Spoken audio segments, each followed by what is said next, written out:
Все, давайте, проходиться.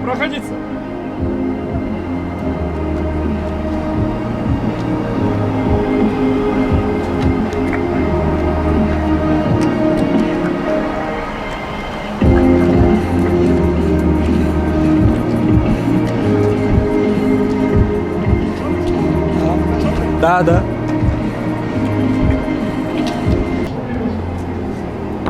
Он будет сейчас кадр портить. Не, да, дальше туда надо поставить. Да. Ассалаумағалейкум құрметті көрермен, эфирде Әуесқойлар лигасы. Бүгін Әуесқойлар лигасының алғашқы турдың шымылдығын ашатын Көктал және Есіл командалары. Алғашқы маусымның чемпиондары бүгін Есілге қарсы ойнайды. Есіл командасы ақ-қара жейдемен болса, ал Көктал командасы қара-көк жейдемен алаңға шықты. Алдағы 90 минутты сіздермен бірге өткізетін мен Жаңабай Дәулетхан. Кім жеңетінін бірге көрейік. Төрешінің ысқырығын күтудеміз. Төреш ысқырық берді. Допты Көктал командасы, кешіріңіздер, Есіл командасы ойынға қосты. Командалардың ойыншыларымен ойын барысында танысармыз. Әзірге доп оң жақ қапталда. Алға қарай асырылған пас, алайда шабуылда ешкім болмады. Допты Көктал командасының қақпашысы Сайлауов Еркеболат ойынға қосады. Жалпы алғашқы маусымның чемпиондарына қарсы өтетін бұл кездесу Есіл үшін өте қиын болмақ. Бірақ та командалардың екеуі де ойынға сақадай сай, дайын келді деп сенеміз. Оң жақ қапталмен шабуыл. 77 номерлі ойыншы орталыққа пас берген болатын, алайда пас сәтсіз болып, Көктал командасы допты өте тез тартып ала білді. Допты ойынға қосатын Көктал. Сол жақ флангтан, сол жақ қапталдан допты алға қарай қолмен көтерген болатын, алайда қорғаушылар бұл пасқа дайын болды. Қайтадан Көктал командасы допты ойынға қосады. 20 номерлі ойыншы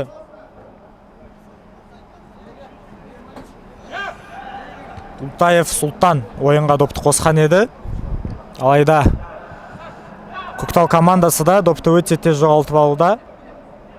Әзірге бірінші ойын алғашқы минуттар болған соң командалар бір-бірін зерттеп жатыр. Әзірге нақты бір фаворитті айту қиын. Бірақ та өткен маусымның чемпионы деген статус бәрі бірде сенімділік береді командаға. Доп Есіл командасында сол жақ қапталмен шабуыл. Шабуылшымыз не істейді екен? Пас берген айбалаңына, алайда пас сәтсіз шықты. Қақпашы допты ойынға қосады. Қапталдан Есіл командасының бапкері ойыншыларына жиналуын сұрауда. Соққы! Алайда бұл соққыға қақпашы дайын болды. Жаңа айтып кеткендей, әзірге командалар бірін-бірін зерттейді. Нақты бір ойыншы немесе нақты бір команда мықтырақ деп айтуға ерте. Доп Көктал командасына орталықпен шабуыл жасағысы келген, алайда Есіл командасының қорғаушылары допты тез тартып ала білді. Бірақ тартып алғаннан кейінгі соққы сәтсіз болды. Бір-біріне қолдау көрсетуде бұл ойыншылар. Соққыны статистикаға жазып жатыр.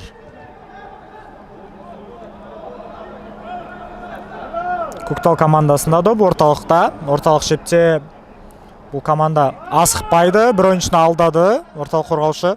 Орталық жартылай қорғаушы. Орталықпен шабуыл жалғасып жатыр. Алайда төреші ешқандай да фол болған жоқ. Ойынды жалғастырыңдар дейді. Доп Көкталда әлде. Көктал командасының 69 номерлі ойыншысы бірнеше ойыншыны алдауға тырысқан және соққы жасаған. Бірақ та соққы өте сәтсіз болды. Ендігіде допты ойынға алғаш рет Есіл командасының қақпашысы ойынға қосады. Әзірге бір шатасып кетуіміз мүмкін. Есіл командасының қақпашысы өзінің алаңдағы ойыншыларымен бірдей жейде киіп алыпты. төреші сықырды. Допты ойынға қосуға рұқсат берді. Алайда қақпашының қателігі голға келуі мүмкін еді. Бірақ та қақпашы өз қатесін жуып шайды десек те болады. Лигамыздың форматын таныстыра кетсем, жалпы командалар 2 аптада бір ойын өткізеді. Және кездесу ресми ойындардағыдай 45 минуттан 2 тайм және ортасындағы 15 минут үзіліспен 90 минуттық футбол көретін боламыз. Бұл 5 күн бойы жұмыс істеп, 2 күн демалысында осылай уақыт өткізуге іштегі барша ызаны шығаруға өте жақсы мүмкіндік деп санаймын. Доп қазір Көктал командасының қақпашысында. Қақпадан допты әулете асырған болатын. Орталықтағы талас. Доп Көкталда әлде. Көктал шабуыл жасайды. Оң жақ қапталдан пас. 1-1 шықты, алайда қапталдағы төреші шабуылшыны ойыннан тыс қалды деп санайды екен. Өте жақсы мүмкіндік болған. Сәл ғана жетпей қалды. Бірақ та біздің төрешілер бәрін анық көріп тұр. Сондықтан да офсайдтың 100% болғанына сенімдіміз. Доп Есіл командасында, Есіл командасының капитаны Артшақ, яғни қорғаушыларға пас берді.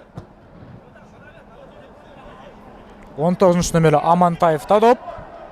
Оң жақ қапталмен не істейді екен, алайда одан қарсылас команданың қорғаушысы допты оп-оңай тартып ала білді. Бірақ та берген пасы сәтсіз шығып, допты Есіл командасының жартылай қорғаушылары өздеріне кері қайтарды. Сол жақ қапталдан допты ойынға Есіл командасы қосады. Әзірге төреші түсініктеме жұмыстарын жасап жатыр. Сондықтан да кішкене пауза.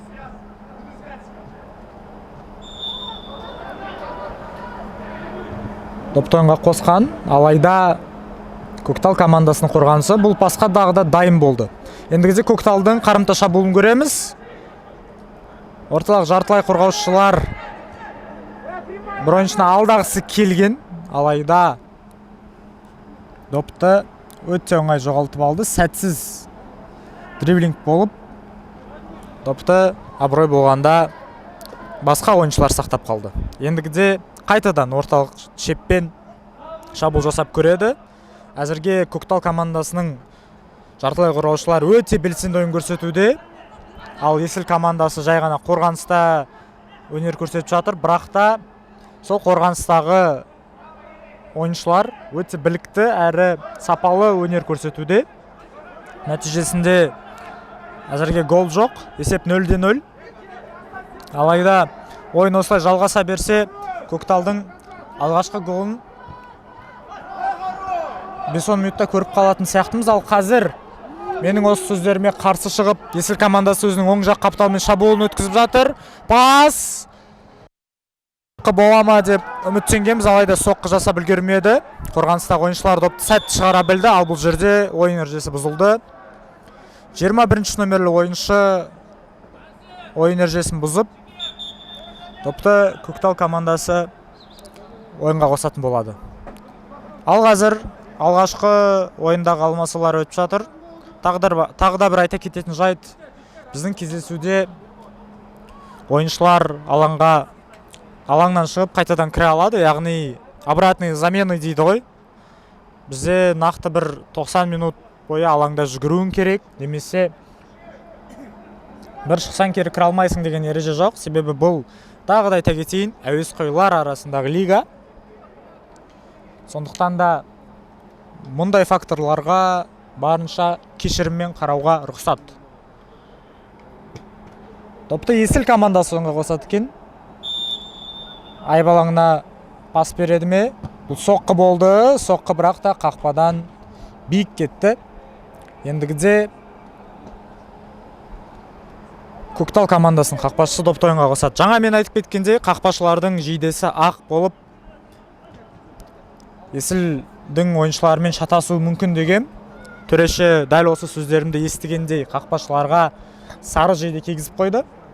Сары жейде киюлерін талап етті.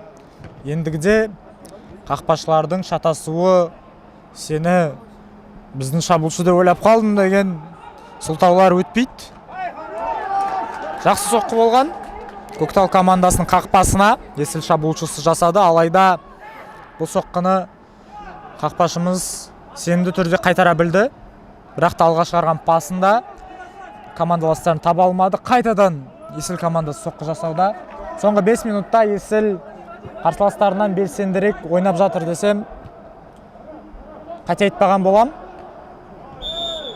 Ай,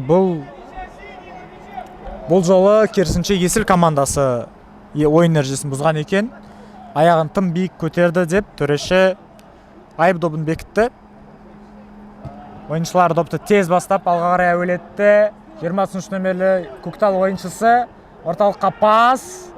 Алайда қорғаныстағы ойыншылар бұған дайын болды. Ойынымыздың алғашқы бұрыштамасы.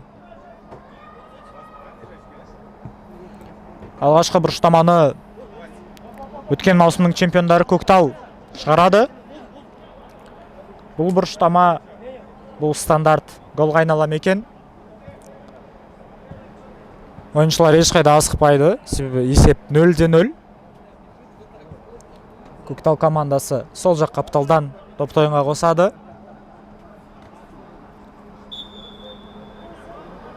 Әуелете асырылған пас деп күткен едім, алайда пас жерлете берілді. Ендігіде есіл командасы қарымта шабуылға шығуға мүмкіндік алды. 7 нөмерлі ойыншы допты сәтті қабылдады және де пастары бірақ та өтпеді. Көктал командасы қорғаныста сенімді ойнап, допты өз ырқына бағындыра білген, алайда қорғаныстағы қателік. Ендігіде қарымта шабуылға есіл командасы шығуда. Сол жақ қапталмен шабуыл. Не істейді екен ойыншымыз?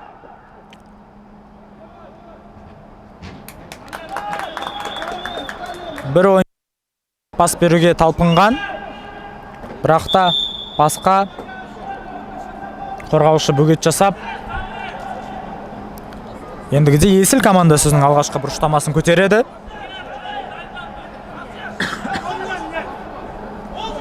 Топта есіл командасының 6 нөмерлі ойыншысы Шамгун Нұркен. Нұркеннің пасынан кімнің басы гол салады екен? Қазір көреміз. Әлде Көктал командасының қорғанысы мықтырақ бола ма? Әзірге Көктал командасы ойыншылары алмасуын жүргізуде. Әуелете асырылған пас. Соққы болады ма? Айбалаңдағы Қарболат және соққы, алайда бұл соққыға қорғаныстағы ойыншылар кедергі жасап, допты қақпашы ойынға қосты. Дегенмен ендігі жолы есіл командасының қорғанысы сәтті ойнап, допты ойыннан шығара білді.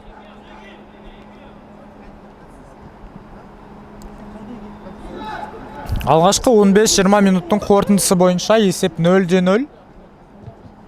Екі командада гол салатын бірнеше мүмкіндіктері болған, бірақ әзірге сол мүмкіндіктерді сәтті пайдаланып жатқан жоқ шабуылшылар. Ал қазір ешқандай да ойыннан тыс қалу жоқ, бірақ та орталыққа қарай жөнелген ойыншы допты ырқына ұзақ бағындырып, допты ойынды кішкене тежетіп алды. Қазір есіл командасының тағы да бір соққысын көргенбіз. Есілдің 7 нөмерлі ойыншысы Зайнулда Ильяс әзірге команданың белсенді ойыншыларының бірі десем қателеспеймін, себебі осыған дейін алғашқы минуттарда бір емес, екі емес, бірнеше ударлар, бірнеше соққылар жасап, қарсыластың қақпасына қауіп төндірген еді. Бірақ та Көктал командасының қақпашысы бұл соққыларға дайын.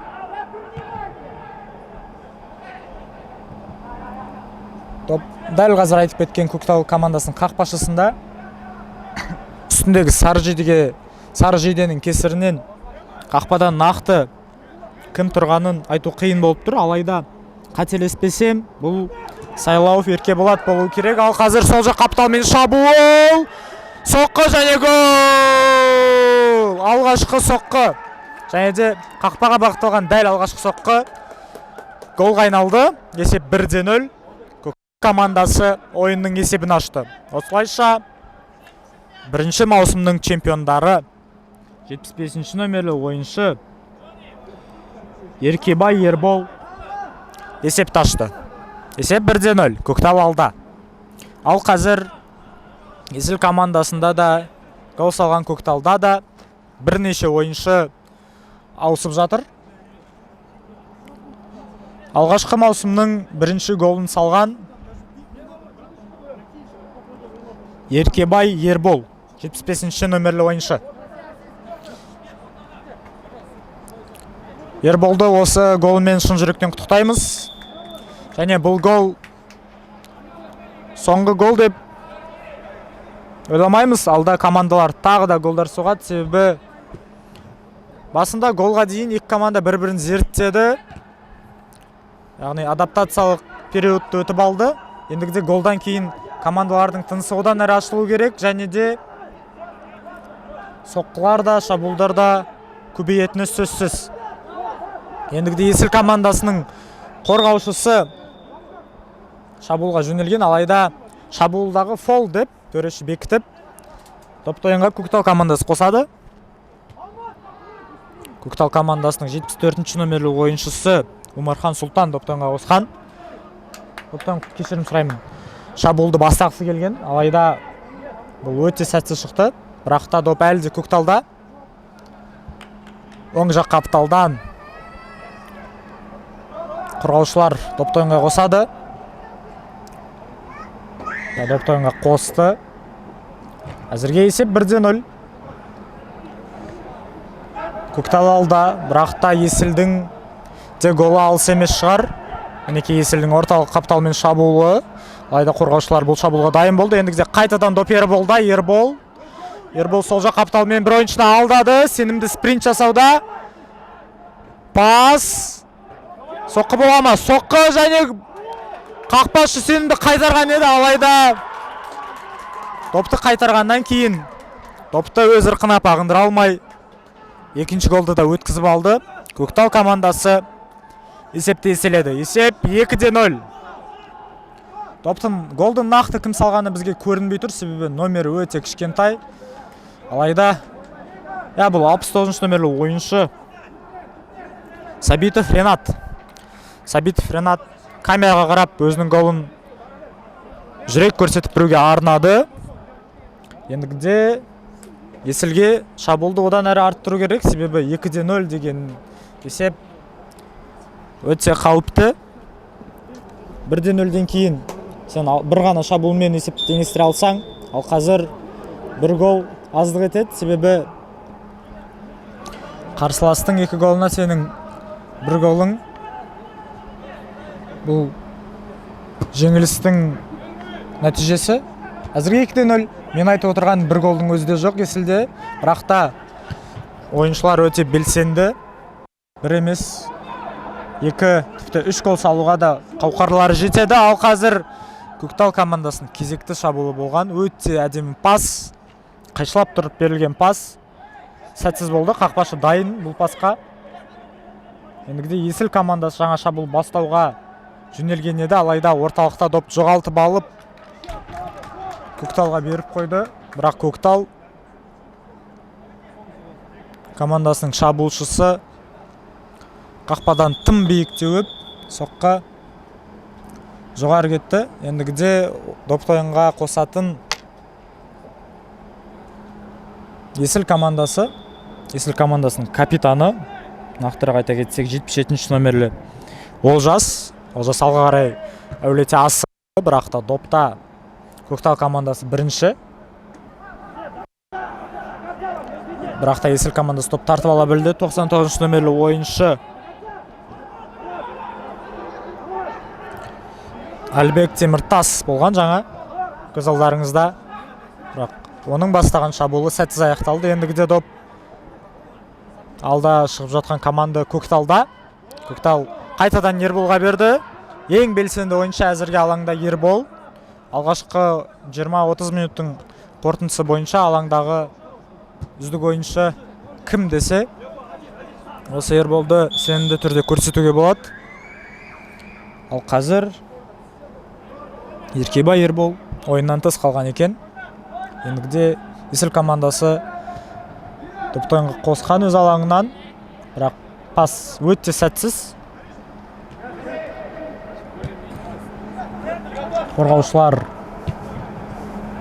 Көктал қорғаушылары допты алға қарай асырған, алайда пастары өте сәтсіз шығып, алаң жиегінен шығып кетті. Ал көз алдарыңызда тағы да ойыншылар алмасы өтіп жатыр. Екі команда да бір ойыншыдан алаңға шығарды. Есіл командасында бұл 80 номерлі Қожахметов Қуаныш болса, Көктал командасы 20 номерлі Құлтаев Сұлтанды алаңға қайтадан шығарды. Сол жақ қапталмен шабуыл. Допты қорғаушылар арқылы қаптал ауыстырған.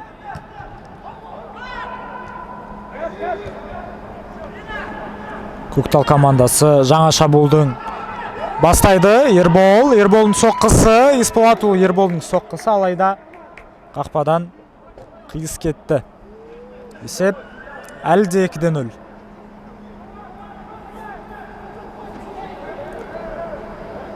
Ендігіде допты Есіл командасының капитаны ойынға қосады. Олжас, Токушев Олжас сол жақ қапталға пас берді. Пасы өте сәтті. Ендігіде сол жақ қапталмен жаңа шабуыл бастап көреді Есіл командасы. Алайда шабуылға берген пастары шабуыл шебіндегі ойыншыға жетпей, одан асып кетіп қақпашыға келген. Ал қазір біз 13 номерлі ойыншы Төкен Жігердің әдемі дриблингін көргенбіз, алайда ойыншыны алдауға келгенде допты ырқына бағындыра алмай қалды Төкен Жігер. Орталық алаңда қарбалас. Нәтижесінде допты Көктал командасы елге етеді деп айтқым келген, алайда Көктал дегенім сол еді. Есіл командасы допты бірден тартып ала білді.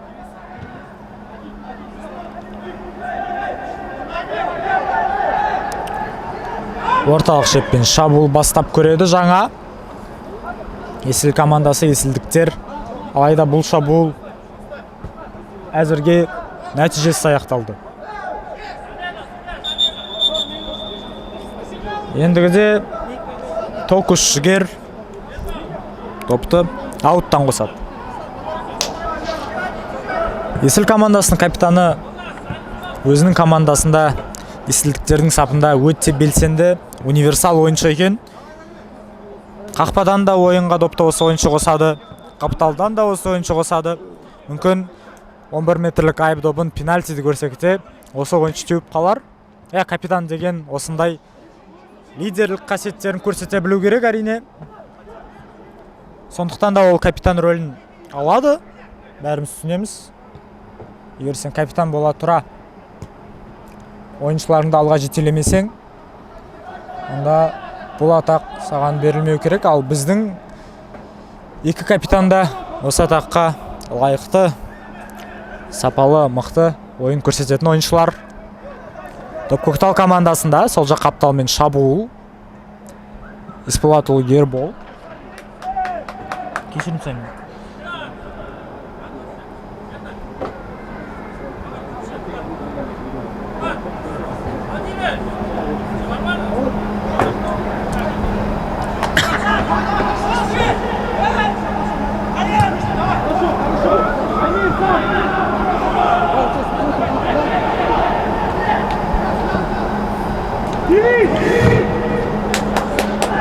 Оң жақ қапталда талас. Көкталдың шабуылшысы мен Есілдің қорғаушысы бұл допқа таласқан еді. Алайда көкталдықтар мықтырақ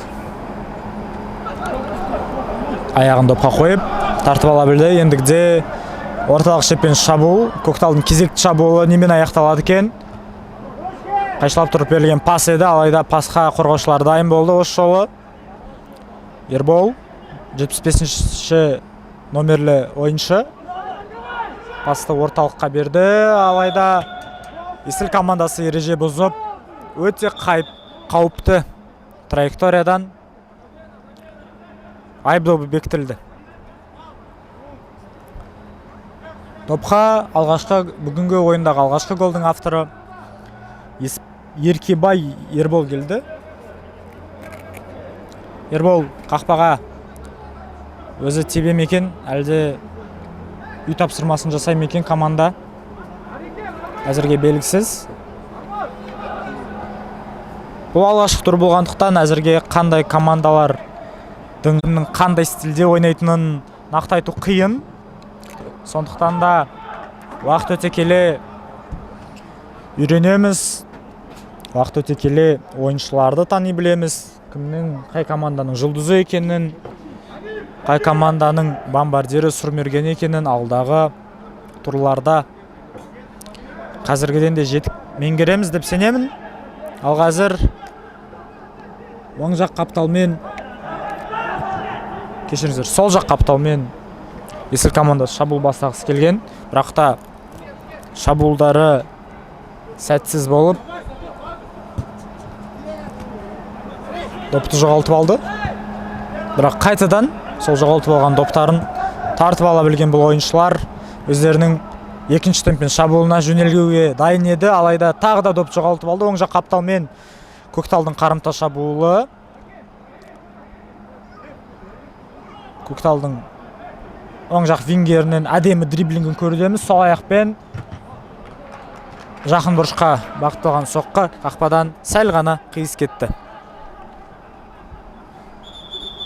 Төреші шағын ғана үзіліс беруде, себебі бірнеше ойыншы алмасуы қазір болады Есіл командасының сапында.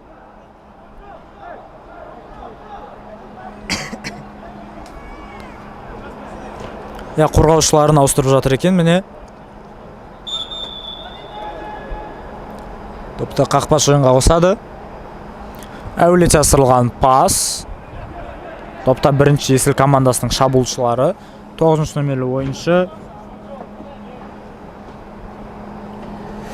Онласын Дәрбек болған. Алайда топ ойыннан шығып кетті. Көктал командасы оң жақ қапталдан допты ойынға қосқан. Бірақ Есіл допты тартып ала білді. Бірақ ыңғайсыз келген топтың кесірінен қарымта шабуыл емес, жай ғана қорғаныспен ойнауды дұрыс деп шешті ойыншылар. Ал қазір екінші темппен болып жатқан шабуыл сол жақ қапталдан, орталық қапталдан оң жаққа қарай қиылып берген, яғни қайшылай қиылып берген пас еді. Бірақ та оң қаптал вингері шабуылшымыз 16-шы номерлі ойыншы Таужанов Сағындық допқа үлгермей қалды.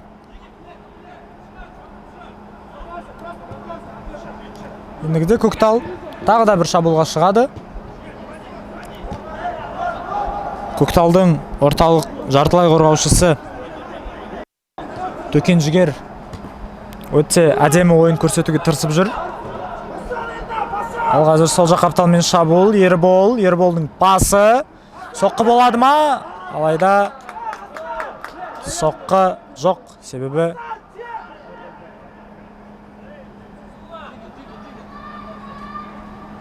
қорғаныстың ойыншылары бұл пасқа дайын болды. Бұрыштама добы. Кезекті бұрыштаманы Көктал көтереді. Әулете асырылған пас. Соққы және қақпашы өз орнында. Есіл командасы 2 гол жіберіп алғаннан кейін шабуылға дем қою керек екенін түсініп тұр. Алайда әзірге нақты бір мардымды шабуыл жасай алмай жатыр. Бұған әрине Көктал командасы кедергі, және бұл Көкталдың кезекті шабуылы 69-шы номерлі ойыншының әдемі деген дриблингін көрдік. Бұл Сабитов Ринат есепті 3-0-ге жеткізді. Сол аяқпен өте әдемі дриблингті көрсетіп, бір емес, екі емес, 3 ойыншыны алдаған секілді. Және 3 ойыншыны алдай бөліп, әдемідей гол соқты. Есеп 3-0. Алғашқы таймнан ақ бүгінгі ойында кімнің жеңетінін түсінгенде сияқтымыз, бірақ та әлі бірінші таймның қалған уақыты бар. Толығымен екінші 45 минут бар, сондықтан да ешқайда асуға болмайды. Себебі футбол тек бір таймнан құралмайды. Футбол 90 минут ойналады. 89 минут бойы концентрация ұстаған команда 1 минутқа концентрациясын жоғалтса, қарсылас сол сәтті пайдаланып кетуі мүмкін. Себебі бұл футболды алаңда жүрген 22 ойыншының бәрінің екі аяқ, екі қолы бірдей,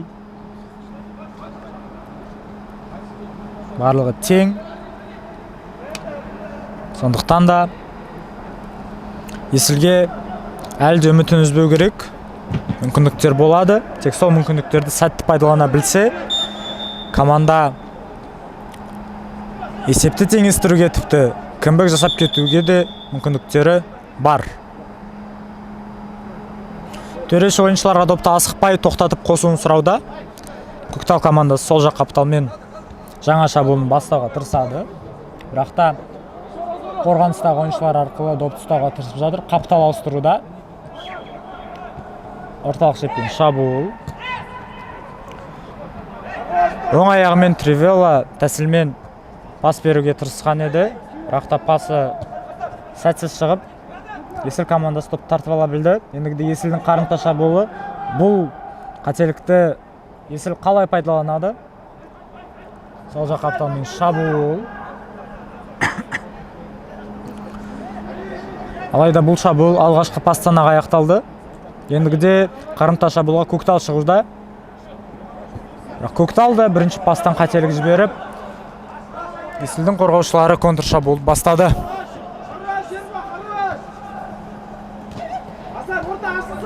Қорғаушының шабуылдағы қателігін Көктал қалай пайдаланады екен? Ереже бұзылған, бірақ та төреші ойынды жалғастыр, доп сендерде дейді.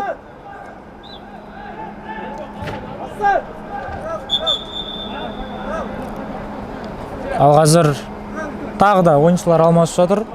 Ал допты ойынға қосатын Көкталдың 77 номерлі ойыншысы Искак Жанайдар. Жанайдар кімге береді екен? Жанайдар 69 номерлі ойыншыға пас берді. Алайда ол ойыншы ереже бұзылған айтуда, бірақ та төреші ешқандай да ереже бұзылған жоқ. Ойынды жалғастыр деп қолмен сілтеді. Доп әлі де Көкталда. Оң жақ қапталмен шабуыл.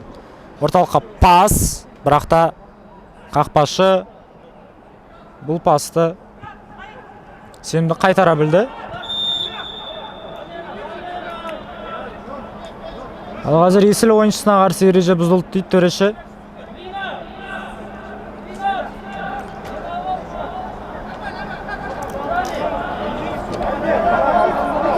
Допты ойынға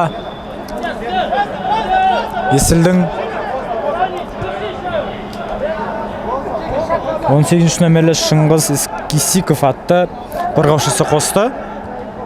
Шыңғыстың пасы қорғаныстағы ойыншыларға болып, әзірге допты өзімізге бағындырайық, кейін шабуылға да жөнелерміз дегендей. Сол жақ қапталмен Есілдің шабуылы қауіпті болуы мүмкін.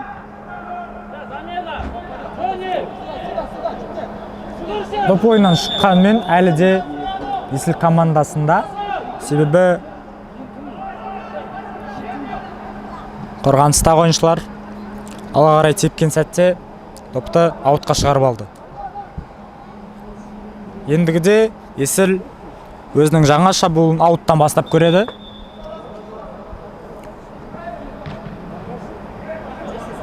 Доп Есіл командасында. Бірақ бұл қарбаластан кім доппен шығады екен? Доп Есілде, алайда Есілдің екінші номерлі ойыншысы Допты бағындырар кезде ыңғайсыз допты басып құлап қалды. Нәтижесінде доп Көктал командасына өтіп, Көктал командасы тағы да бір гол салуға алға қарай жөнеліп жатқандай.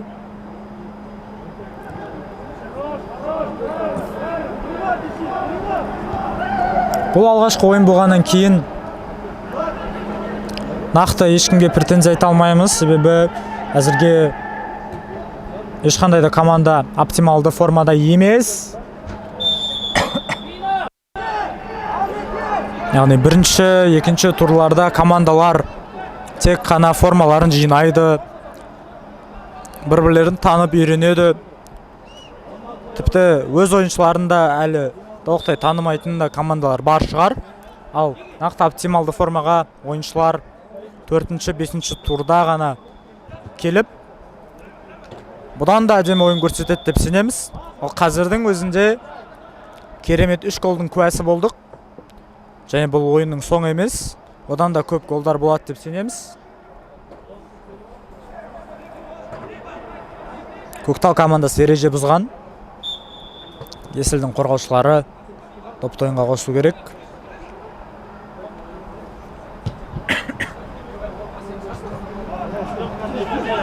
Сол жақ қапталмен шабуыл, әулете асырылған пас, соққы, алайда бұл соққы сәтсіз болды. Енді доп. Әзірге ойынның MVP-і Еркебай Ерболда болған.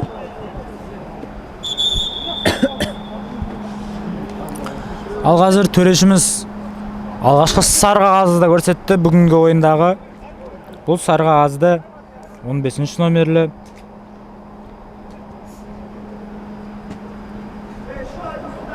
Көктал командасының ойыншысы Пшембаев Асанға көрсетті.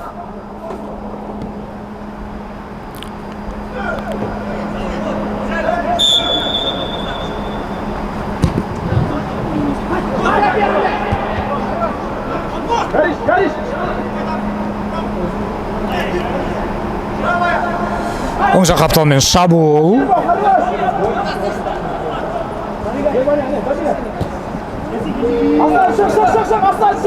Қапталмен шабуыл сәтсіз аяқталып, Көктал командасы қарымта шабуылға шыққан. Бірақ та оған қарсы ереже бұзылып, төреші бұл фолды көріп, стандарт бекітілді.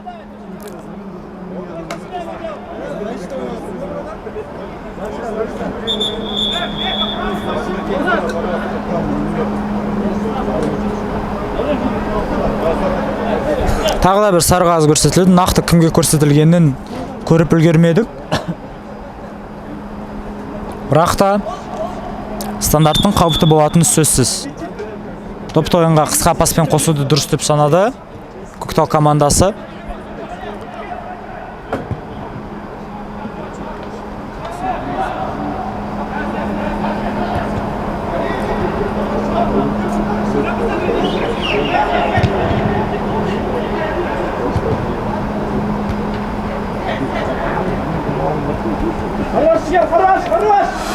Көктал командасының кезекті шабуылы болған ғой.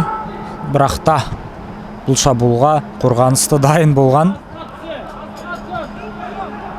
Ендігіде Есіл командасы қарымта шабуылға шығуға тырысып жатыр. Асан, алдын Асан.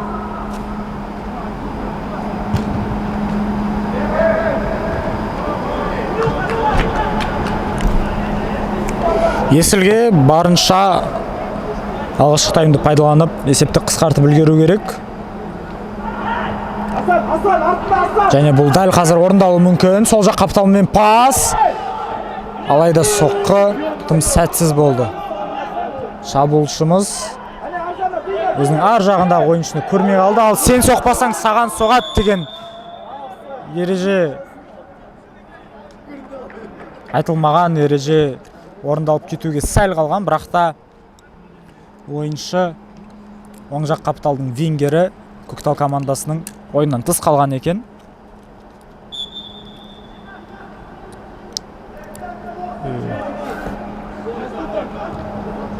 Сол жақ қапталмен шабуыл.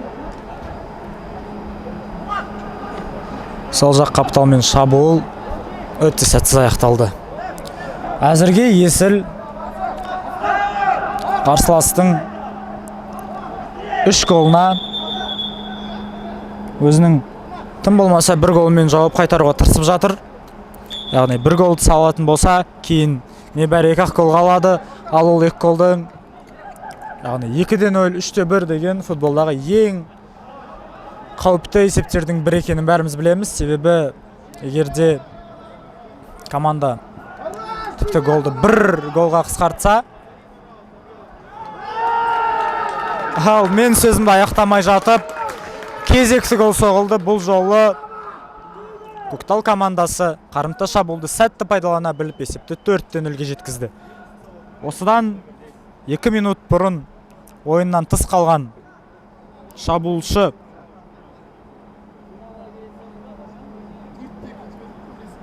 қазір өзінің кезекті мүмкіндігін сәтті пайдалана білді.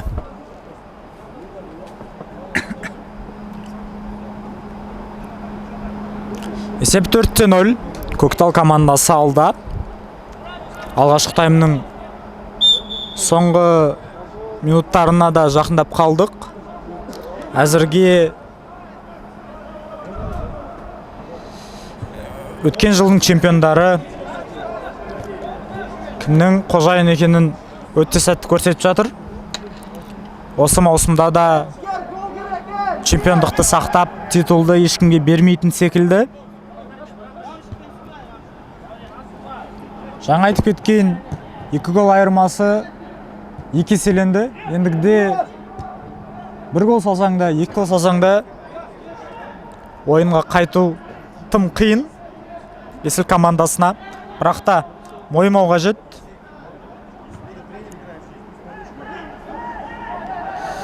Мойымай шабуылдарын жалғастырып, барынша есепті қысқартуға тырысу керек ойыншыларға. Ал қазір Есіл командасы топтайынға қосады және шабуыл шебінде ойыншылар ауысайын жатыр. Бұл 9 нөмерлі оңласын ойынға шығайын деп дайын тұр. Ол 7 нөмерлі жаңа ойынның басында айтып кеткендей белсенді ойыншылардың бірі Зайнулланы ауыстырды. Есіл командасы әзірге өз алаңынан шыға алмай жатыр. Бұған не себеп? Мүмкін әлде дайындық керек шығар. Бірақ та ойыншыларға мұңаймаңыздар дейміз. Себебі бұл небәрі бірінші тур. Міне өте қауіпті шабуыл болған. Осындай шабуылдар жалғаса берсе, Есіл де голдар соғып есепті қысқартады.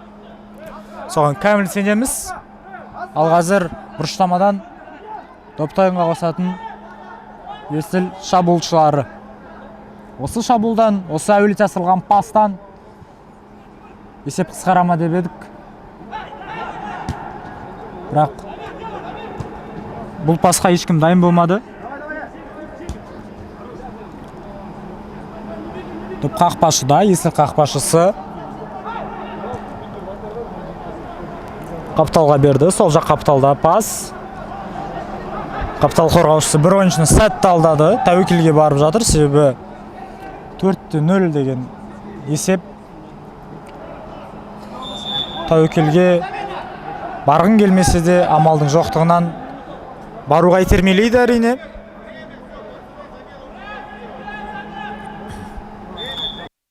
Төреші де соңғы минуттың қалғанын айтып жатыр. Қазір допты ойынға қосқаннан кейін ойында аяқталатын шығар. Соңғы шабуылды алғашқы таймның Көктал командасы жасайды. Сол жақ Қапталмен шабуыл. Бұл шабуыл қалай аяқталады? Қорғанысқа пас. Төреші әлі де сықырмады. Сықырықтың дауысын күтіп жүрген Көктал ойыншылары әзірге уақыт созып жатыр десем қателеспеймін. Бірақ та осы уақыт созуға қателікті Есіл сәтті пайдалануға мүмкіндік алған. Бірақ қорғаныс бұған дайын болды. Оң жақ қапталмен жаңа шабуыл. Доп есілде. Аспа жігіт, аспа. Бірақ есіл ойыншылары допты өте тез жоғалтып алды.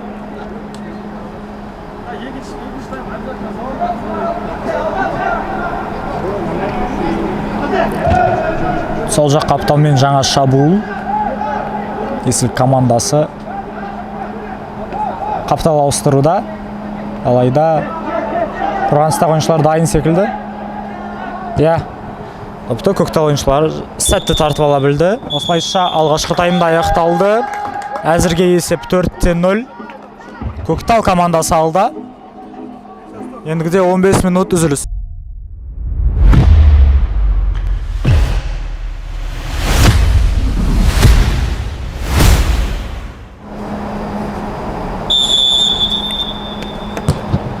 Осылайша екінші таймда басталды. Қазір көріп отырғанымыздай Көктал командасы допты ойынға қосқан, алайда допты алға қарай теуіп, сәтсіз соққы жасап, допты қарсыластарына беріп қойды. Естеріңізге сала кетейін, алғашқы таймның қорытындысы бойынша есеп 4-0. Көктал алда. Есіл командасы бірнеше қауіпті шабуыл жасаған, бірақ та ол шабуылдар сәтсіз аяқталды. Ал қазір екінші таймға жаңа деммен, жаңа мотивациямен шыққандарын көріп тұрмыз. Есіл командасының бірден алға қарай жөнелген. Жақсы қарқында шабуыл жасаған еді, бірақ та бұл шабуыл сәтсіз аяқталды. Алда 45 минут бар. Бұл 45 минутта мүмкін камбэк көріп қалармыз. Ал қазір сол жақ қапталмен Көкталдың шабуылы. Алайда бол үздік ойыншылардың бірі Ербол шабуылды нәтижелі аяқтай алмады. Еркебай Ербол толғаты. Ендігіде Есіл командасында доп сол жақ қапталмен, оң жақ қапталмен шабуыл, бірақ та 74-ші номерлі қорғаушы Умархан Сұлтан допты тартып ала білді. Ал қазір доп Көкталда. Көктал допты асықпай өз ырқына бағындырып ұстауға тырысады. Себебі ешқайда асығуға себеп жоқ. 4-0. Ал қазір Көкталдың оң жақ қапталмен шабуылы болған, бірақ та бұл шабуылға қорғаныс дайын болып допты тартып ала білді. Ереже бұзылды. Ережені бұзған Есіл командасының 6-шы номерлі ойыншысы Шамгүн Нұркен болу керек, қарсыластың артынан яғни теуіп қалды, допқа үлгермей жатып.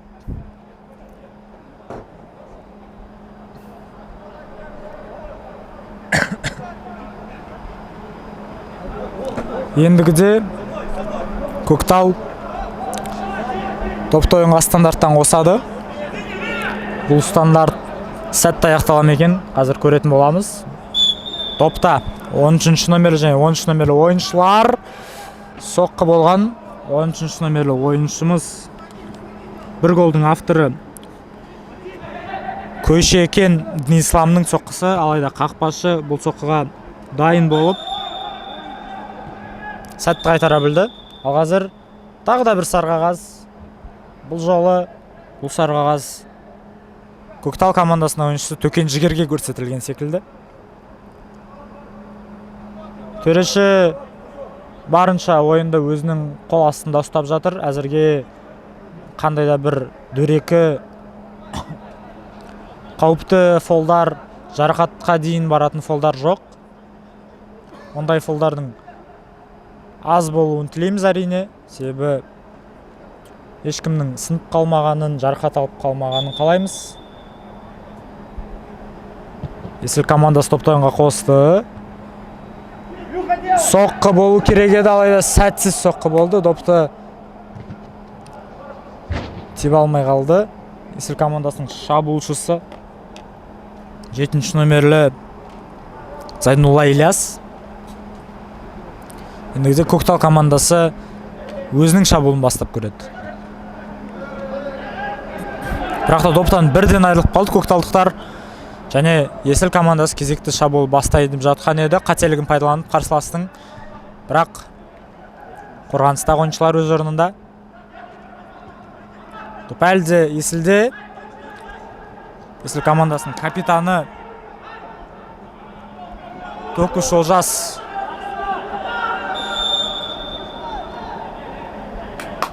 бір ойыншыны алдағысы келген. Жаңа ал қазір ереже бұзылды. Төреші түсіндірме жұмыстарын жасап жатыр. Ойыншылар төрешімен келіспейді, бірақ та төрешінің айтқан заң. Ысқырғаннан кейін ештеңе өзгермейді, себебі бізде var жоқ.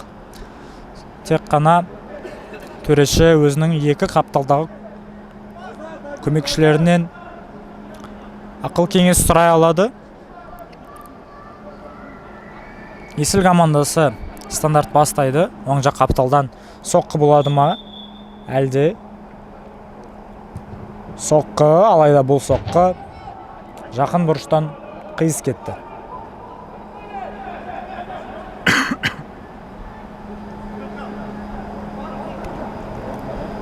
Допты Көктал командасын қақпашы соңға қосады. Әулете асырылған пас еді, алайда бұл пасқа бірінші болып есілдіктер жетті. Командалардың атына мән беретін болсақ, Есіл бұл әрине Астанамызды бөліп тұрған кереметтей өзен болса, Көктал бұл осы керемет Астананың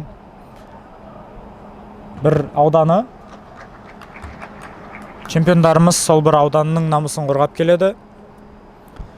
Әзірге чемпиондар өзінің титулын алғашқы матчтың бірінші таймы бойынша, бірінші таймын қорытындылай кетсек, сәтті түрде қорғап жатыр. Ал кездесу нақты қалай аяқталатынын қазір көретін боламыз. Ал бұл жерде аут дұрыс шығарылмады дейді. Нәтижесінде Көктал командасы топты жоғалтып алды. Және Есіл командасы дәл сол жерден аутты жаңадан бастады. Оң жақ қапталмен әуелете асырылған пас, алайда бұл пас қақпадан тым биік кетті.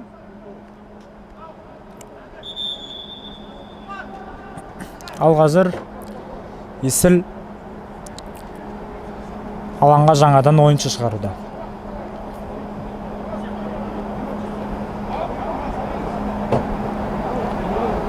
Топты қақпашы ойынға қосады. Міне ойынға қосты, алайда төреші әлі де қосуға рұқсат бермеген екен. Сондықтан да 40-тан кейін барып допты ойынға қосасың дегенді меңзеп, кері сол нүктеге қайтаруын сұрады. Ол бүгінгі күннің жалпы турдың алғашқы ойыны болған. Ал бұл жерде қызыл қағазға татитын фол жасады. Бірақ та төреші екінші сары қағаз, және де бұл екінші сары қағаз қызылға айналды. Осылайша Есілдің 6-шы номерлі ойыншысы Шамгүн Нұркен командасын бір ойыншыға кем қалдырып,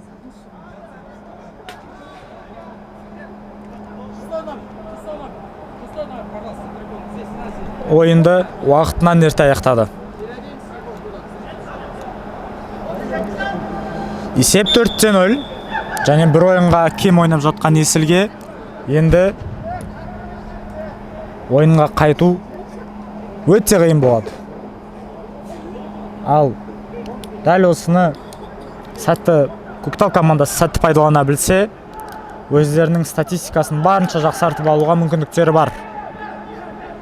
Топ Есілде. Есіл командасы орталықпен жаңа шабуыл бастауға тырысады. Бір ойыншыға кем қалғанымен ойыншылардың жылдам шаршайтыны екіталай, себебі шаршап қалсаң ойыннан ауысып, демалып алып кері алаңға шығуға болады біздің лигада. Соны білетіндей Есілдің жігіттері қауіпті шабуыл, қорғаушы қателескен еді, алайда бұл қателікті Есілдің шабуылшысы пайдалана алмады. Өте жақсы мүмкіндік болған, бірақ та қақпашы өз орнынан табыла білді. 7-ші номерлі Есіл шабуылшысы Зайнулла Ильяс барын салып ойнауда, барынша мүмкіндіктерді голға айналдыруға тырысуда. Бірақ бұл әзірге сәтті болмай жатыр. Ал қазір Көктал командасының ойыншылары ойыннан тыс қалды. Төрешіге наразылығын айтса да, бәрін өте ыңғайлы позициядан көріп тұрған Қаптал төрешісі бұл ережемен келіспейтінін нақты көрсетті.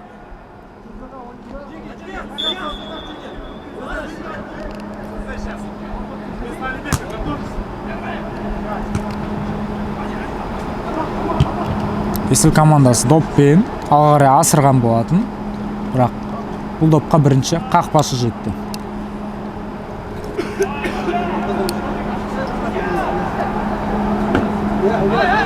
Айтпақшы айта кететін жайт, Көктал командасының қақпашысы Сайлауов Еркеболатқа бұл ойынды нөлге, яғни құрғақ матч жасауға мүмкіндік бар. Яғни егерде оның командасы осы ойында гол жібермесе, алғашқы ойында алғашқы құрғақ матч тіркеледі. Және сол құрғақ матчтың авторы осы Сайлауов Еркеболат болуы мүмкін. Бірақ та ол статистиканы 100% сенімдімін, есілдіктер барынша бұзуға тырысады. Ал қазір Зейнулланың допты ойынға қосуға стандартты сәтті пайдалануға жақсы мүмкіндігі бар. Зейнулланың жанындағы ойыншыны көре алмай тұрмыз. Кім екенін нақты, Зейнулла емес, оның командаласы. Нақты номерін көре алмай тұрмыз бұл жерден, бірақ та ойынға қосады. Бұл пастың арқасында гол кіреме, соққы болды бұл. Бұл пас емес, алыс бұрыштағы 6-9-қа бағытталған соққы еді. Ойда соққы сәл ғана биік кетті. Егерде бұл соққы салынғанда күннің үздік голы деген атақты алып кетуге де мүмкіндігі бар еді. Бұл соққын жасаған Темірғали Бейбарыс екінші номердегі ойыншы. Ендігіде Көктал командасы допты ойынға қосады.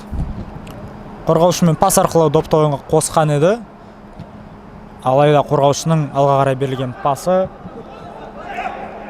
Есілдің ойыншыларының басына тиді. Есілдіктер допты өз елігіне ала білді.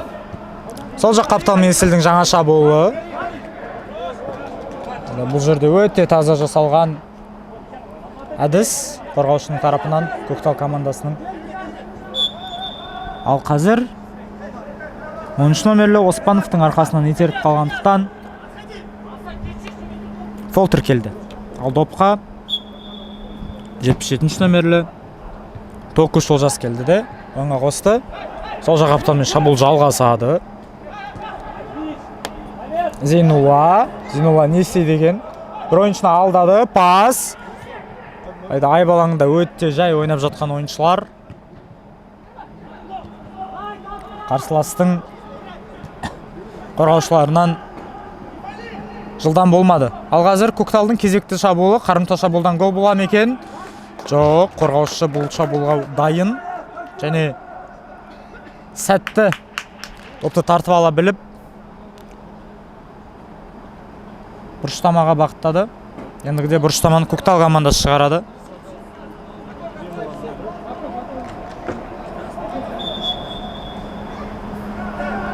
Әулете асырылған пас. Алайда бұл паста Есіл ойыншысы допқа бірінші жетті. Ендігіде қарымта шабуыл. Алғашқы таймда айтылған сен соқпасаң саған соғады ережесі мүмкін қазір орындалар. Бірақ жоқ, бұл жолда бұл ережеге ойыншылардың қарсы екенін көрдік. Ойынға асыққандықтан ойыншылар допқа шатасып, допты ырықтарына бағындыра алмай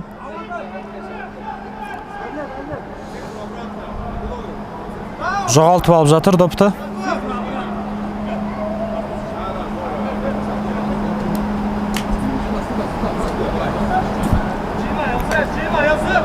Ендігіде Көктал командасы орталықтан допты ойынға қосты.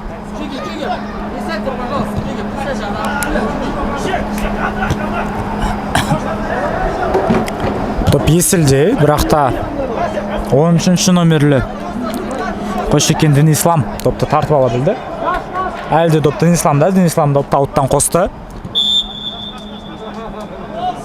Бұл жерде ойыншының артынан итеріп қалып, Көкжидедегі Көктал командасы допты ойынға қосты. Сабитов Ренаттың пасы. Айда бұл пасқа 15 номерлі Пішенбай Асан допқа үлгермей қалды. Дайын болмады бұл пасқа. Нәтижесінде кезекті рет допты ойынға қақпашы қосады.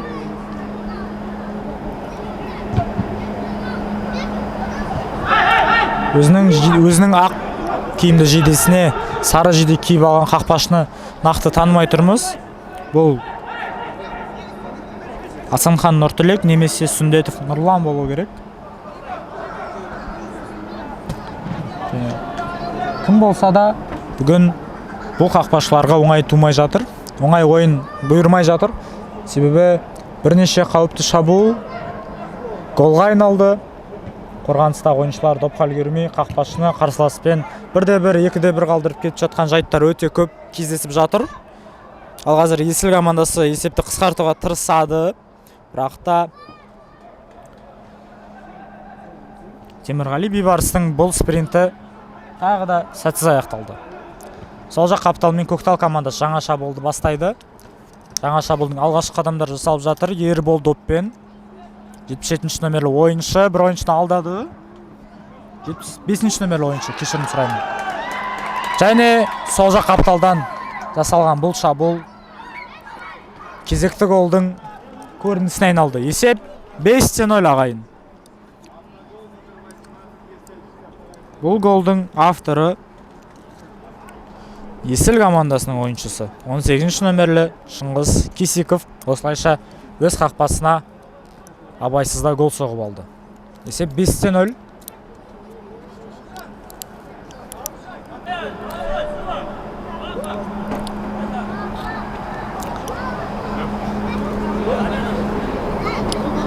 Екінші таймның 65 минуттарында салынған бұл гол ойынның нүктесін қойды десек қателеспейміз.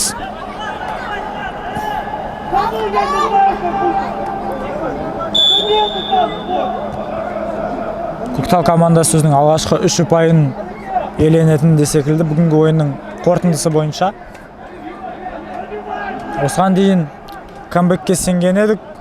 Алайда 5 голдан шығу, 5 голды қайтару өте қиын. Алайда соның қысқартуға тағы да бір мүмкіндік болған. Зейнуллада 7 номерлі шабуылшы тағы да голды соға алмады.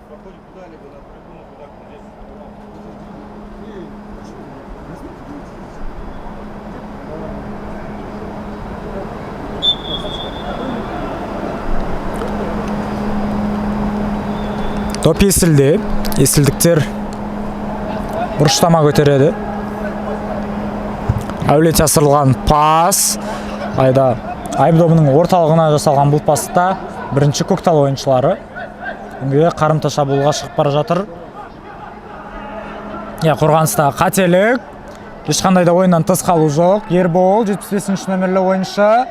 Кезекті шабуылға шықты, соққы, алайда қақпашы бұл жолы бұл соққыға дайын болды. Бұрыштама добы. Осыдан 1 минут бұрын бұрыштаманы Есіл көтерген болса, ендігіде Көктал командасы өзінің бұрыштамасын орындайды. Топта 8 номерлі ойыншы Нұрбеков Бақтияр.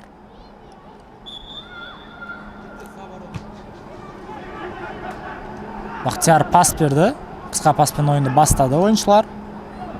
Ерболдың пасы орталыққа. 9 номерлі ойыншы. Айды соққы жасамады. Екінші флангқа ауыстырды. Бұл жерде 74 номерлі Умархан Сұлтан. Умархан Сұлтан лигамыздағы ең жас ойыншылардың бірі. Тіпті ең жасы да сияқты. Себебі оның жасы небәрі 16-да. 2013 жылы дүниеге келген бұл футболшы өзінің кішкентай жасына қарамастан өте жақсы сапалы ойын көрсетіп жатыр. Ал қазір Есіл кезекті шабуылды бастап көреді. Бірақ бұл шабуыл тағы да сәтсіз аяқталды. Және Көктал тағы да бір бұрыштама көтереді қазір. Допқа қайтадан Нұрбеков Бақтияр бара жатыр. Бақтиярдың осы жолғы бұрыштамасы голға айналады мекен.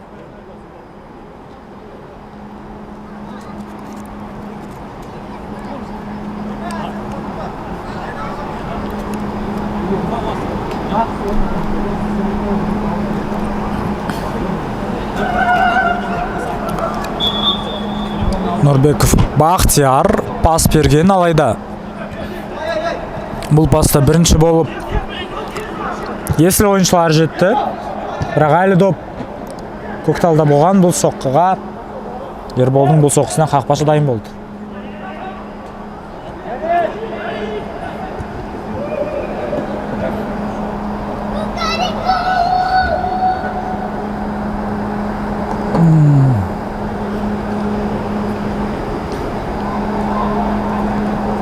Екінші таймында ортасына келіп жеттік. Әзірге емес, ал нақты түрде Көктал жеңіске деген жолын құрып, сол жолда өте сенімді келе жатыр.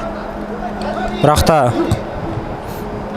бұл тағы да айтам, не болғаны бірінші тур, бар болғаны бірінші тур. Сондықтан да әлі өкінуге ерте, қандай да бір нәтиже, қандай да бір қорытынды жасауға ерте.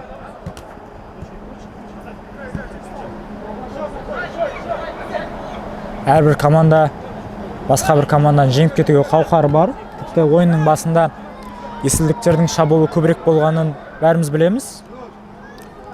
Сондықтан да жеңісті күндер әлі алда. Есіл командасының. Ал бұл 6-0. Ерболдың әулете асырылған пасы, Ринаттың басы, Есілдің көз жасы деген әдемі өлең шумақтары, өлең сөздері есімізге келеді. Бұл сөздерді әлем чемпионаты кезінде Әлімжан Асқар пайдаланған еді.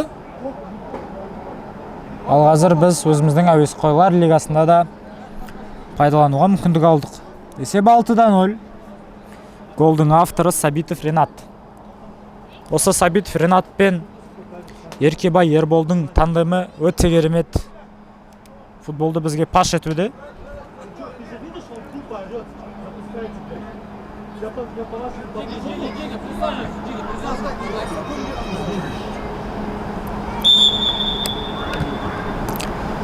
Алтыда 0. Есіл командасы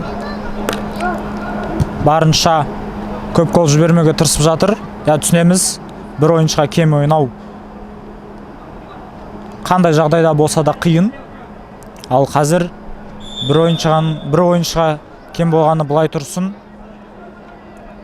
Бұл ойыншылар тіпті өткен маусымның чемпиондарына қарсы ойнап жатыр. Сондықтан да бұл қиыншылық 2 есе.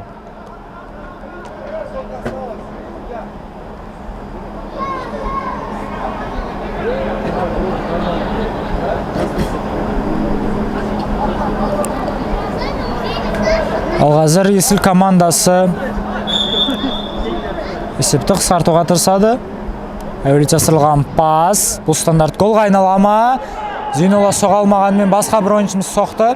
Бұл 8-ші номерлі Алишер Алишев Дамир болған, кешірім сұраймын. Бірақ та Дамирдің бұл соққысын қақпашы қайтара білді.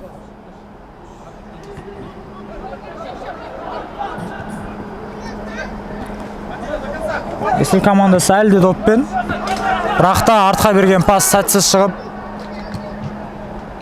қақпашыға қарсы Көкталдың шабуылшысы үлгеруге тырысқан. Бірақ абырой болғанда 7-ші голды емес, қақпашының алға асырғанын көрдік. Топ Есілде. Есілдің қорғаушылары допты алға қарай асырды. Алға қарай жөнелтті десек те болады. Және Көктал командасы сол пасты қуанышпен қарсы ала білді. Және кезекті шабуыл, бұл Көкталдың шабуылы. Есеп 7-0-ге айналама. Соққы, бірақ та қақпашы бұл жолы өз орнында.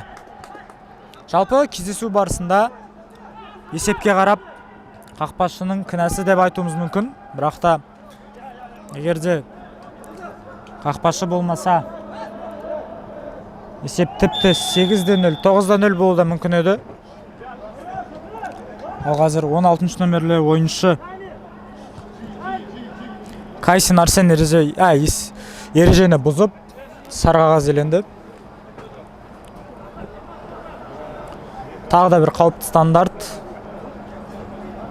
Допта тағы да 2-ші номерлі Темірғали Бейбарыс, команда капитаны Токуш Олжас және бүгінгі ойын барысында атаңызға айналған Зайнулла Ильяс тұр. Бірақ та Ильяс қайтты. Сен айбалаңына кір, саған пас береміз деп. Ендігіде допта тек қана Темірғали Бейбарыс қалды. Бейбарыс әуелете асыра ма, әлде пас бере ме? Қазір көретін боламыз.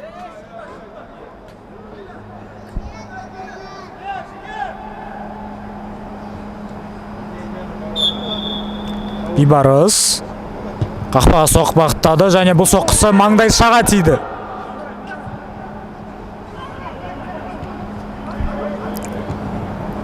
Құдды бір қақпашы Сайлауов Еркеболат өзінің келетін қақпаларын дуалап алғандай, топ енгісі келмей жатыр бұл қақпаға.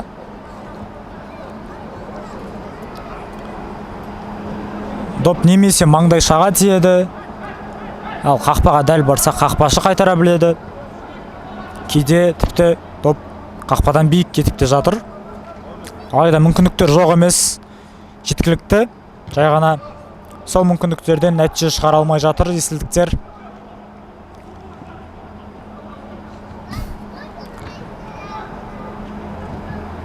Команда жеңіске болмаса да гол салуға лайықты ойын көрсетуде. Ал қазір Көкталдың кезекті шабуылы және де бұл есепті 7-0-ге жеткізетін мүмкіндік. Соққы! Алайда қорғаушыға тиген бұл соққы бұрыштама қарай бағытталды. Сәл ғана қиыс кетті қақпадан.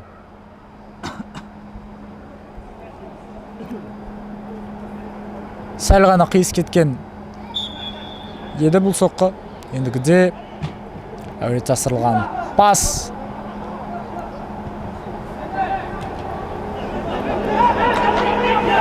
Топ Көкталда. Көкталдық жігіттер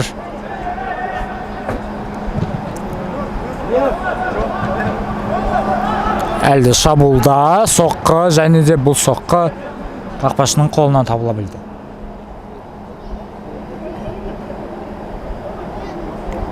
Осындай қиын соққыларды қайтарып жатқан қақпашыға претензияның болмау керек айдан анық.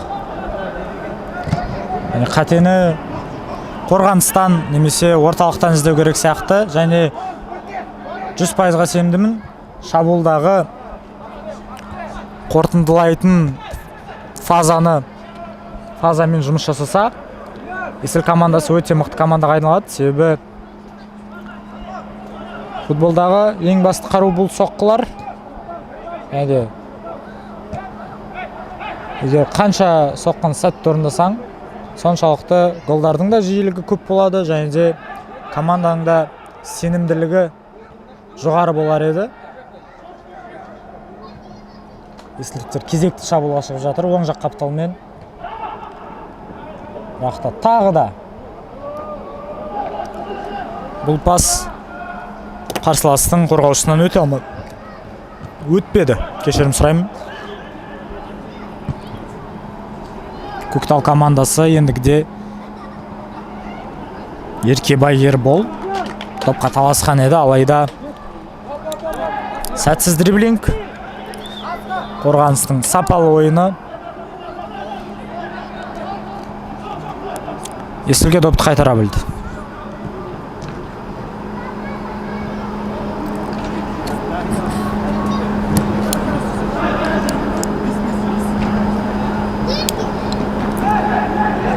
Доп Есіл командасында, Есіл командасы.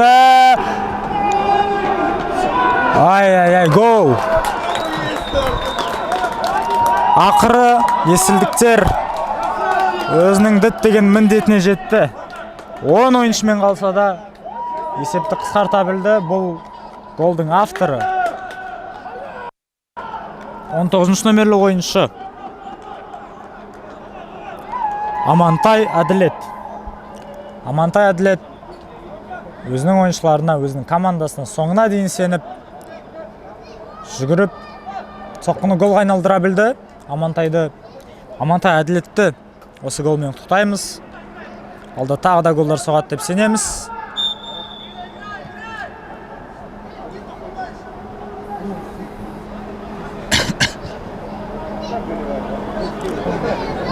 Ал қазір доп Көкталда. Енді ойынның аяқталуына шамамен 15 минут қалды. Осы 15 минуттың ішінде Есіл командасы есепті қаншалықты қысқарта алады екен?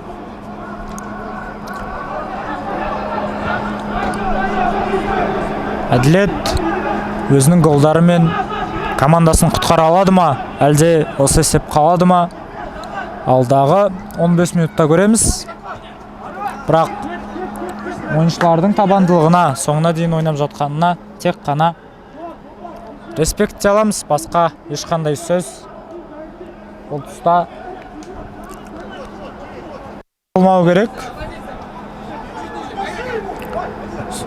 Доп Амантай Әділетте болған, алайда допты қабылдай алмай қалды да қарсыласқа беріп қойды. Ешқандай да ереже бұзылмады дейді төреші.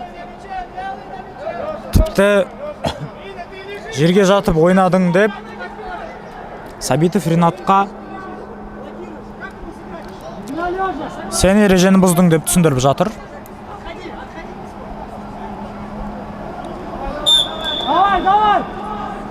Доп Есілде.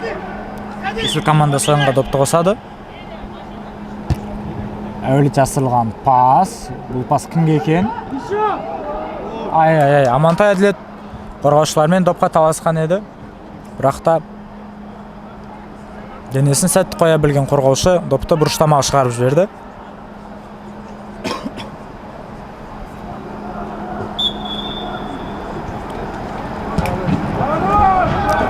Сол жақ қапталдан өздерінің шабуылын бастауға тырысып жатыр Есіл командасы. Ал Көктал болса сол шабуылдың басталуына мүмкіндік бермей жатыр. Өте әдемі дриблинг болған, алайда Токуш Олжас бір ойыншыны алдағанымен екінші ойыншыға келгенде допты ойыннан шығарып алды. Ендігіде Көктал командасы кезекті шабуылға шығуға тырысып жатыр.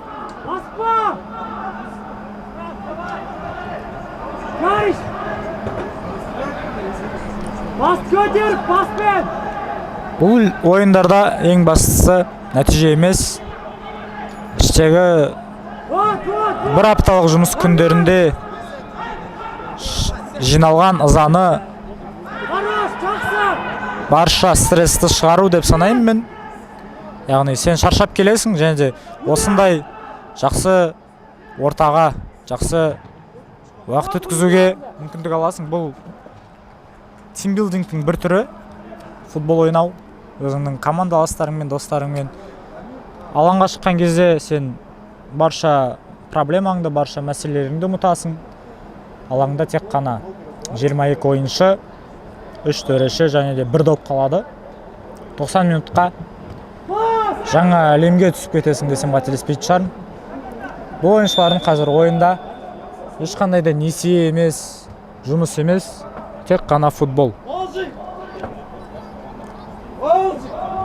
Ал қазір Көктал командасы топты ойынға қосады. Алға қарай әулет жасырған еді, алайда сол жақ қапталда тек қана Есілдің қорғаушысы бар екен. Ендігіде Амантай Әділет және де команда капитанына пас. Бірақ та бұл жерде тым дөрекі ойын ережесін бұзды және Бүгінгі ойындағы екінші қызыл қағаз Көктал командасының ойыншысы. Ал нақтырақ айтсақ,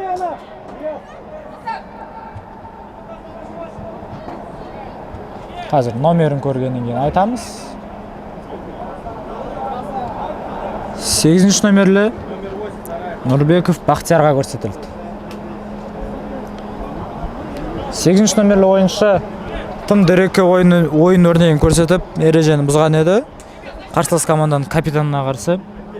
Ендігіде Токуш ол жасқа жасалған фолдан кейін команданың стандарттарына жауапты 2-ші номерлі Темірғали Бейбарыс есепті тағы да қысқартам екен. Көре жатармыз.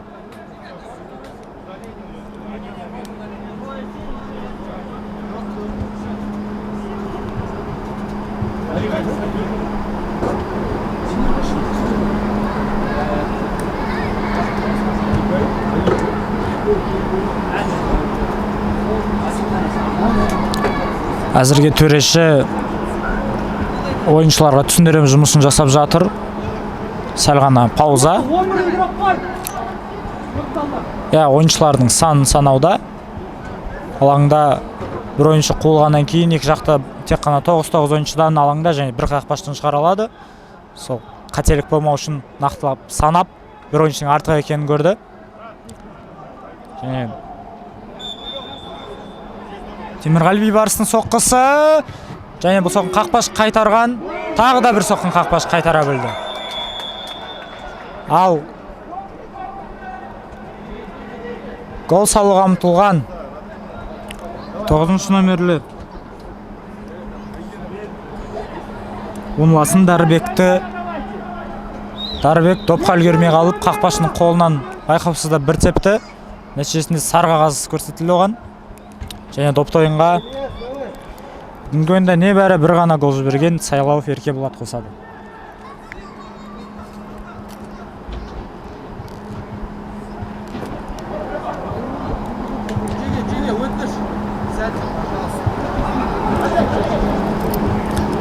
Бірақта екі тайм бойына Сайлауов Еркеболатты айтып отырғанымен қақпашының үстіңгі жейдесінде 25-ші номер көрсетілген. Ол оның ойын жейдесі емес деп сенеміз. Көктал командасы кезекті шабуылы болған бұл, бірақта Еркебай Ербол допқа үлгермей қалды. Ендігіде доп қайтадан есілді. Есілдіктер оң жақ қапталмен шабуыл жасайды. Айда бұл 9-ші номердегі Умласын Дарбектің шабуылдағы ереже бұзуы.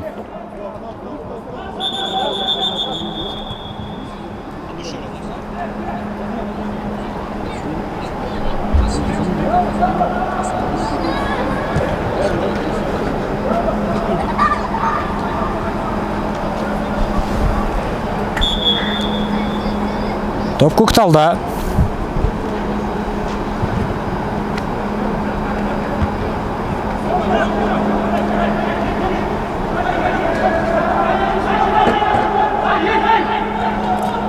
Көктал командасы топты жоғалтып алды. Ендігіде Зайнулланың кезекті соққысы тағы да қақпадан тым биік кетті.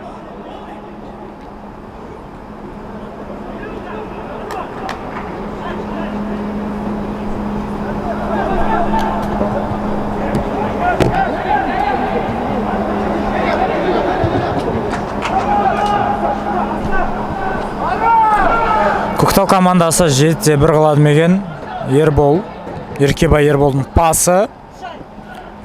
Алайда бұл пастан кейінгі бұл пасты алған 15-ші номерлі ойыншы Пшембаев Асан аяқты нәтижеге жеткізе алмады.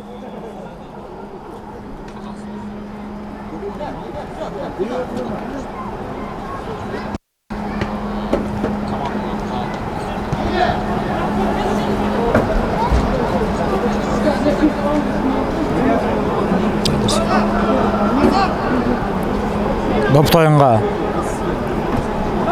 Есіл командасы қосады. Алға қарай асырылған пас. Бірақ та Төкен жігер допты тартып ала білді және жаңа шабуыл бастап жатыр. Доп Көшекенов Денисламда. Денисламның соққысы, бірақ та қақпашы өз орнында. Ендігіде Есіл тағы да бір шабуылға шығады. Алайда пас тым қатты болғандай. Темірғали Бейбарыс бұл допқа үлгере алмай қалды және де өзінің ренішін білдіріп жатыр.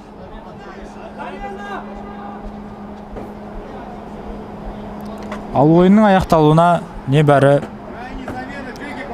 5 минут қалды.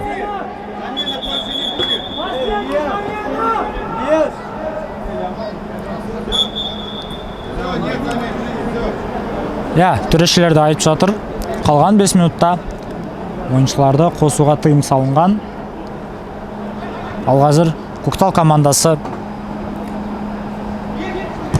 кезекті шабуылға шығуда. Ерболдың соққысы қорғаушылардың арқасына тиді. Бірақ та әлі доп Көктал командасында әулет асырылған пас. Қорғаушылар бұл пасқа дайын болды. Доп Еркебай Ерболда. Еркебай Ербол Асанға пас берді. Асан Ерболға. Қайтадан Асан. Денисламға пас берді. Денислам бір ойыншыны алдады. Соққы және бұл алыс бұрышқа бағытталған соққы. Қақпадан қиыс кетті.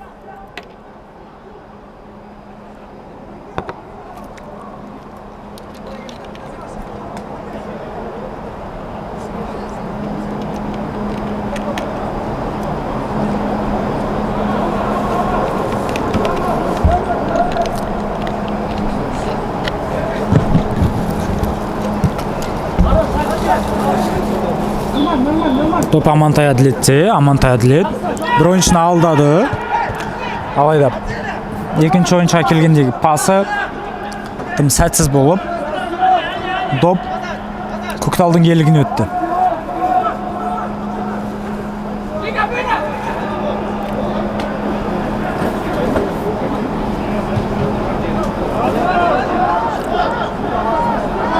Әзірге ойынның соңғы минуттарында допқа Көктал иелік етуде. Жігер доппен Жігер алғары асырды. Және бұл допқа Сабитов Ринат бірінші болып жетті. Ринат Ерболға пас берді. Ербол бір ойыншыны алдап соққы жасады. Және де бұл соққы тағы да голға айналды ағайын. Көкталдың кезекті голы. Есеп қателеспесем 7-1-ге жетті. Осылайша Ербол ойынның нүктесін қойды десек те болады.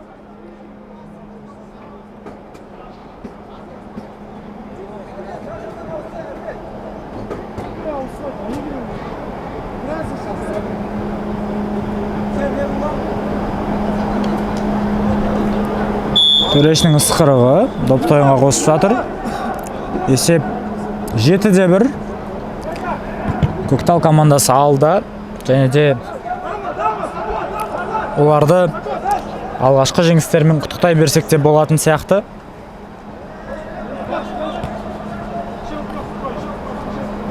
Ал ойынның соңғы шабуылдарының біріне Есіл командасы шығуда. Өздерінің екінші голын салуға тырысып жатыр. Алайда тағы да сәтсіз болған бұл шабуыл.